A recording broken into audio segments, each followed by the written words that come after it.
কিছুমান লোকৰ ঘৰ একেবাৰে তেওঁলোকৰ ভাঙি টচনচ হৈ গৈছিল আৰু তেনে লোকসকলক আচলতে মন্ত্ৰীৰ সাহায্য পুঁজিৰ পৰা কিছু সাহায্য আগবঢ়াইছিলে। তাত কিন্তু বিভিন্ন ধৰণৰ অভিযোগ আহিছে যে তেওঁলোকে কিছু ৰাইজে অভিযোগ কৰিছে কিছুমানৰ যিসমূহৰ ঘৰ একেবাৰে ভাঙি শেষ হৈ গৈছে তেওঁলোকৰ কিন্তু এতিয়ালৈকে পইচা আচলতে কোনো সাহায্য পোৱা নাই আৰু যিসকলৰ আধা ভাঙিছে কিন্তু তেওঁলোকে লাখ টকাৰ ওপৰত পইচা পাইছে বুলি অভিযোগ আহিছে।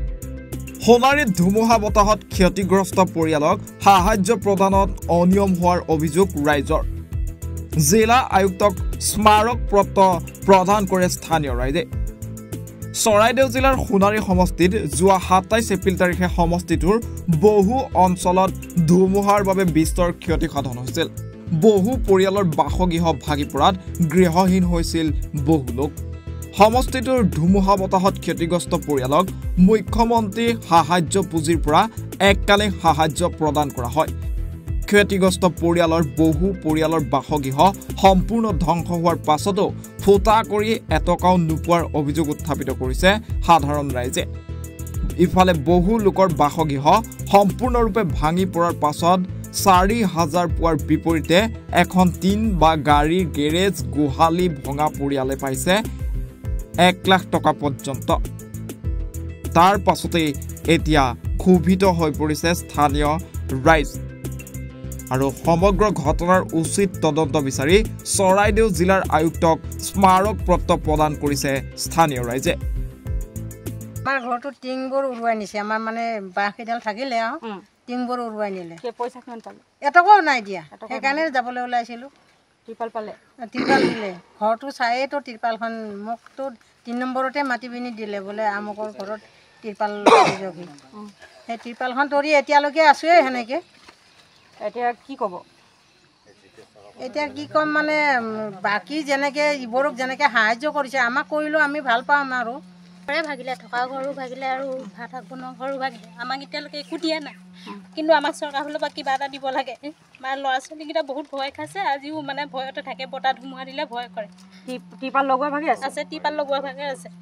কোন আহিছিলে ইয়াতে? আহিছিলে নাই? আহিছিলে, মণ্ডল আহিছে চাবলৈ। কাৰণ কাষৰ ঘৰৰ মানুহলৈ আহিলে, আহি পিনে সুধিলে। তেতিয়া ক'লোঁ বোলো আমাৰ এনেকৈ তেনেকৈ ঘৰ ভাগিলে, হেৰি হ'ল বুলি ক'লোঁ। তাত লিখি মেলি নিলে, কি লিখিলে কি ভাগিলে নাজানো, কিন্তু আমাক এতিয়ালৈকে সাহায্য দিয়া নাই। কিন্তু আমাক সাহায্য লাগে, আনে যেনেকৈ পাইছে আমিও পাব লাগে তেনেকৈ। হয় আৰু আছে ইয়াত। আপুনি কি ক'ব? আপুনি কিমান পালে? 4,000 পাইছোঁ। মোৰ ভাইটি ভাগৰ এই আজি কামত ওলাই গৈছে। এই ঘৰখিনি ভাঙি ডাঙৰ ঘৰো ভাঙিলে, পাকঘৰো ভাঙিলে, মানুহখিনি যেনে তেনে বাচি গছ পৰি যেনে তেনে মানুহটো বাচিলে। জানে এইটো 4,000 কি ঘৰটো উঠিব জানো? এতিয়া দিব হেৰি কিবা কৰিব লাগিব। এতিয়া কোনোবাই পাইছে 1,20,000, কোনোবাই পাইছে 4,000। যিবিলাকে 1,20,000 পাইছে তেওঁলোকৰ ঘৰ সম্পূৰ্ণ ভাঙি গৈছিলে নেকি? আধা ভাঙা বুলি কৈছে, কোনোবাই কি কৈছে। এতিয়া আমাৰোতো একেবাৰে ভাঙিলে তেনেকুৱাই আছে। আমাৰ 4,000 টকাটো পাইছোঁহে। 4,000 কি হ'ব এতিয়া? ঘৰখিনি উঠিব? এতিয়া ঘৰখিনি ইয়াত দেখিছে এতিয়া চৰকাৰে কি কৰে। এতিয়া সহায়টো আমাক লাগিবই, এতিয়া দিবতো লাগিবই চৰকাৰে। হয় আৰু এগৰাকী আছে বাইদেউ। আমাৰ ঘৰ বতাহ ধুমুহাত একেবাৰে ঘৰ ভাগি চেপেটা হৈ গ'ল, কিন্তু আমাক আজিলৈকে এটকাও পইচা সোমোৱাই নিদিলে। সেইদিনা আমি গৈছিলোঁ DC অফিচলৈ, তেতিয়া ক'লে নহয় বোলে আপোনালোকৰ লিষ্ট আছে দিব, কিন্তু মানে কি ঘৰ ভাগি আমাৰ একেবাৰে চেপেটা। আমি অকল বিচনা এখনৰ তলত সোমাই বাচিছোঁ, কিন্তু আমাক আজিলৈকে দিয়া নাই। সোমবাৰৰ পৰা মানে পইচা মানুহে পাইছে। কাৰোবাক গাড়ী গেছ ভাগিছে, তেওঁলোকেও পাইছে লাখ টকাৰ ওপৰত, কিন্তু আমাৰ গোটেই ঘৰটোৱে ভাগি চেপেটা। বিচনা এখনৰ তলত সোমাই বাচিছোঁ, তথাপিও আজিলৈকে এটকা পইচা পোৱা নাই। মণ্ডল আহিছিলে, মণ্ডলে আহি নিজে আমাৰ ঘৰ মানে একেবাৰে সম্পূৰ্ণ ভঙা বুলি লিখি নিছিলে, কিন্তু তেওঁ মানে এতিয়া দিছেগৈ লিষ্টত কি আমাৰ আধা ঘৰ ভাগিছে বুলি লিষ্টত। মই মণ্ডল অফিচত DC অফিচত গৈ চাইছিলোঁ, তেতিয়া ক'লে নহয় আপোনালোকৰ লিষ্ট আছে পাব, কিন্তু আধা ঘৰ ভাগিছে। কিন্তু আমাৰ ঘৰটো একেবাৰে ভাগিছে পেটা। মণ্ডলে আহি লিখি মেলি নিছে, তাৰ ওপৰত কৈছিলেহি, চাইছিলেহি, এইবিলাক চব হেৰি কৰি মেলি লিখি মেলি নিছে। ফটো চটো চব হেৰি আছে, আমাৰ গুৰিত প্ৰুফ আছে, কিন্তু এতিয়ালৈকে এটকাও আমাক পইচা দিয়া নাই। কাৰোবাক গাড়ী গেছ ভাগিছে, তেওঁলোকেও মানে লাখ টকাৰ ওপৰত পাইছে। কাৰোবাক টিং এখন নিছে, তাকো লাখ টকা পাইছে। চৰাইদেউৰ পৰা পৰিস্মিতা ফুকনৰ প্ৰতিবেদন, এনিভাৰত 24। ৰব, আপুনি যে এটা অপৰাধ কৰিবলৈ গৈ আছে, আপুনি জানেনে? এই নাবালিকা গৰাকীক এতিয়াই বিয়াত বহোৱাটো যে এটা অপৰাধ, আপুনি জানেনে? অপৰাধ কেনেকৈ?